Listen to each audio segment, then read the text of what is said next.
But behind closed doors, I'm a fool for your lies.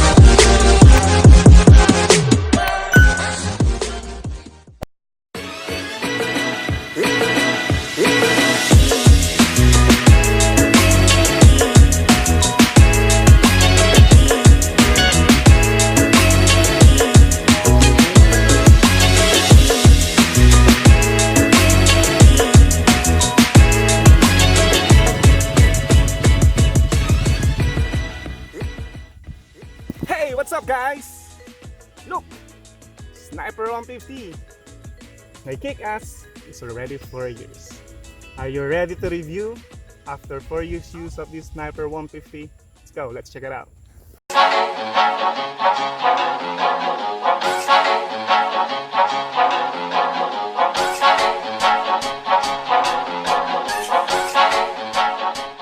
Alright, guys, magsimula tayo sa side mirror. Hindi ko to pinalitan since kontento naman ako. Although maraming napapangitan at hindi nagagandahan sa style nito at sa haba nito, sa akin walang problema. Kasi unang-unahat, safety first. Kasi siya ang magiging mata mo sa likod.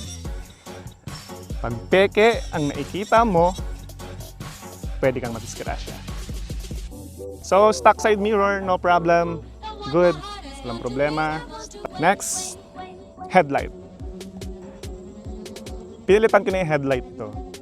Hindi na siya stock. So, gumagamit ako ngayon ng 6 LEDs, although may mga lumalabas sa market ngayon na mas maganda pa at mas maliwanag like F2, F3.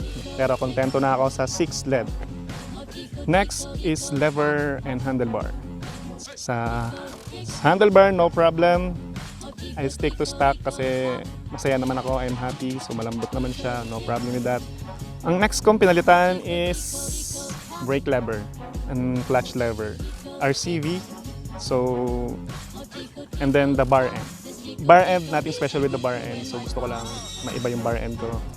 And then for the brake and clutch lever, I think mas gusto ko siya in a way na yung stock kasi masyado mataas. So, since maliit yung mga daliri ko at mga kamay ko, so, medyo nahihirapan ako at bukang-buka yung kamay mong paggamit nun. So, I decided na maghanap ng lever na okay kasi since itong RCB is medyo manipis, like for example yan, manipis. And then yung curving niya is okay. Three fingers yung paggamit mo or 2 fingers na hindi may ipit yung daliri mo. Ayan. So, kahit 3 fingers ka, okay, no problem. 2 fingers, no problem. Ganun din sa brakes. So, I can do 3 fingers and then 2 fingers. Then, good thing sa lever na to is adjustable. So, depende sa preference mo kung saan ka komportable. It's the comfort. And then, for the play rings, no problem. Makintab na alagaan naman mabuti. One thing na napansin ko is yung mga clip. Yan. Hindi na steady yung clip. So medyo umaalog na siya in the long run. After 4 years using it. Ito lang naman kasi ito yung madalas na nabubuksan. So ang ginawan ko na paraan dyan is naglagay ako ng double adhesive niya para hindi umalog. And then for the panel, no problem. Masaya ako sa stock. Hindi ko kailangan i-modify dyan or something. So, ang mga dinagdag ko lang dito sa head assembly is ito, switches. This one is hazard light. And this one is auxiliary lights. And this one is for passing light. So, no problem with that. And then, seat. I have no problem with the seat. Ang problema sa upuan na stock is pinagtripan ng pusa. So, I have no choice. Kailangan ko siyang palitan ng medyo okay. So, walang problema sa akin. Flat seat siya, pero malambot. Ang brand niya is Spiker. And then, the next na minodified ko is yung shock. Hindi ako masaya sa stock na shock ng Sniper kasi unang-una, yung lagutok. Yung lagutok moment, and then I don't like the bounce. Hindi ko masyado yung bounce nung stock na shock. And then I decide ako na gumamit ng inverted fork inverted shock ng modified version 2. So far, so good. Wala naman akong problema. So, ginamit ko pa rin yung stock na fender niya. Ginamit ko pa rin yung stock na fender. Yan, sturdy naman siya. Hindi siya umaalog ng ganoon. Lagyan ko na ng bracket. And then, sa busina, I'll go for stock. So, nothing wrong with the busina. And then, nilagyan ko lang ng cover yung radiator para iwas sira. And then, here, masaya ako sa stock disc. And then, nagpalit ako ng... Sa stock disc, walang problema. So, mas okay ako sa stock na disc kaysa sa RCB. Although, itong ring ko, napilitan ko na ng Ashumag na version 1. Look at that. Version 1 Ashumag. Mas gusto ko yung version 1 kaysa sa version 2. Although, yung version 2 is more plug and play talaga siya. So, wala ka na masyadong babaguhin. Dito sa version 1, pag hindi ka naka-RCB na rotor or display is kailangan mong i-grind yung part dito. Ayan. I-grind mo yung part na yan para mag-fit yung mount nung Ashumag version 1. And then for the brake caliper sa front, I'm using stock. I'm happy with the stock, so walang problema sa stock. Okay ako dyan. Stock hose, walang problema. So with a combination of inverted shock and then the mugs, sulit ang performance. The tire, I'll already change with the seller. Ayan. Sa harap, ginamitan ko siya na 180. So far, so good. Let's move on here. Belly pan. I installed belly pan it's all about forma. Guard na rin siya para, hip guard na rin, para din siguro sa elbow. And then, for the engine, eto medyo interesting sa engine. After 3 years, I never touched the engine. So wala akong binabago dyan. Until lumabas yung UMA slipper clutch with tied spring. Good na good. Sa lahat ng modification na siguro yung gagawin ko. Kasi for safer driving kasi yung slipper clutch.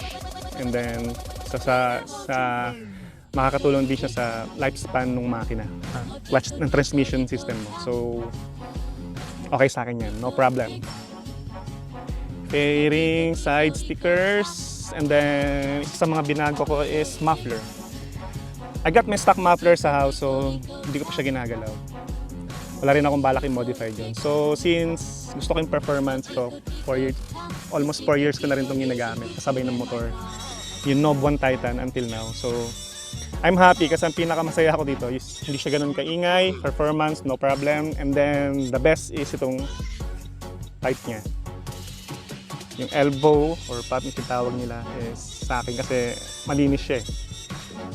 Madaling linisin, so walang problema. Meron na rin siyang silencer, so hindi ganun kaingay. And then I'm using rear set. This one is unusual rear set. Actually, ano to? Bushy. Ginawa kong shorty na bushy. Dalawang bushy na set yan. So pinag-combine ko lang until makabuo ko ng shorty. Ang ganda, no? Shorty yan, tinan sa kabila. Yan. Diba? Okay. So I'm not a big fan of RCB shifter kasi nga masyado mahaba, masyado malaki, nalalakihan ako. So depende pa rin siguro sa user. So hindi na to stock. Hindi na rin stock to. And then this, siyempre, definitely hindi rin stock. So I'm using Shark brake reservoir with a hose. And then, pagdating naman dito sa likod, I'm using stock shock. Kasi masaya naman ako sa stock shock. And then pagdating naman sa likod, no problem with the stock fender. So yung stock fender ko nasa bahay lang, ginagamit ko yan time to time, pang mix and match. And then bumili ako nitong Shark fender na to. And then combination ng isa pang fender na pinagsama ko silang dalawa para magmukhang okay yung itsura. Magkaibang brand itong dalawa na to. And then with the caliper sa likod, brake caliper, RCB na siya. Kasi yung stock nito hindi ko gusto. nasira kagad siya sa akin. So hindi siya ganun nagpe-perform na maayos, na kinain ng kalawang. So nag-decide ako palitan siya ng RCB. So far so good. Ito generic na generic cost. And then I'm using also stock disc, walang problema dyan. And then ASIOMAG din sa likod. So the size of ASIOMAG version 1 here is I think 4.5 and then sa harapan is 3.5 or 3, I forget. Pero kasi yung version 2, medyo mas maliit na ng konti. And then stock shock, walang problema, okay sa akin yan. And bracket cover, generic lang din yan, not branded. And then for the swing arm, yes, swing arm baby. Yan. Painted na yan, dating red kasi yan na RZ version 4 na swing arm. Kasi mas gusto ko yung forma kabilaan, mukha na siyang banana type. Banana. So I'm using version 4 na RZ swing arm. RCB para mas madaling maghangin. I'm using RCB, this one RCB. Yeah. Pasensya na guys, medyo madumi yung motor kasi dumaan ako sa putik-putik. For the signal light, I'm using stock. And then I mounted GB. Yan. GB. So yung stock na grab bar sa likod, dito ko kinakabit. Dito ko kinakabit yung stock na grab bar for more stable nito para hindi masyadong mapersa yung nasa ilalim. Yung ilalim na part nito, ilalim na part. Ayan, so walang problema dito. Okay, sturdy siya. Balik tayo guys dito sa inverted shock na to.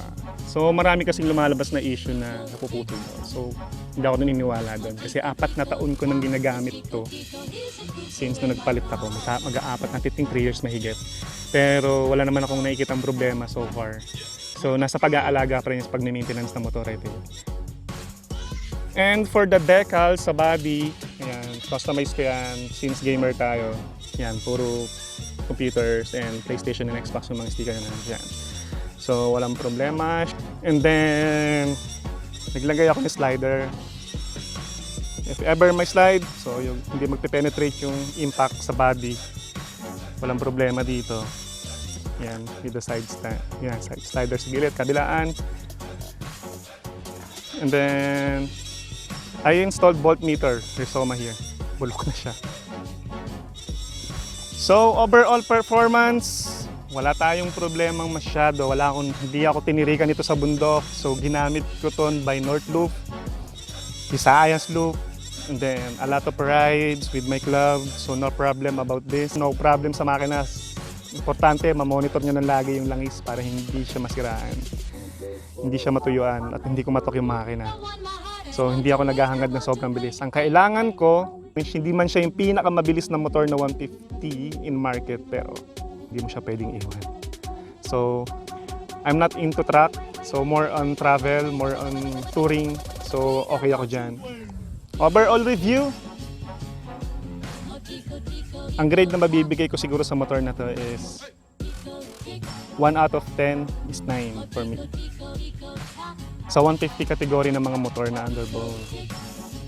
Kasi in all 150 category, siya yung para sa akin is napaka-versatile na motor, napaka-flexible. Kasi unang-una, parang all-around siya eh. Hindi siya naka-focus sa speed. So may speed siya, pagdating sa cornering, walang problema kasi malaki yung gulong, matipid sa gas. Alam mo yun, handling, no problem, aerodynamics, walang problema, hindi ka mangangalay. So that's my Sniper 150. I'm proud na i-present sa inyo after 4 years review. All I can say is 2 thumbs up. Hindi ko kaya 2 thumbs up kasi hawak ko yung camera. So, paano guys? Until next time. See ya!